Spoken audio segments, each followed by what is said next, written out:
او سٹارټ دی مړه ما هسې وکړو نه هسې مې وکړو هسې دی لایو نه دی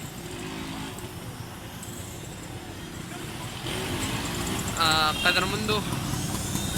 دا ټایم موجود یو د ایرپورټ روډ باندې په کومه کې چې د پمپونو حالات په تاسو مخکې هم زموږ په دې چینل باندې کتلی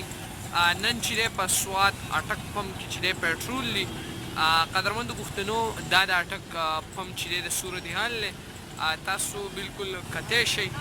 د دو حالات چې دی وینئ آیا په دې سوات کې چې دی نو دلته کرونا وایرس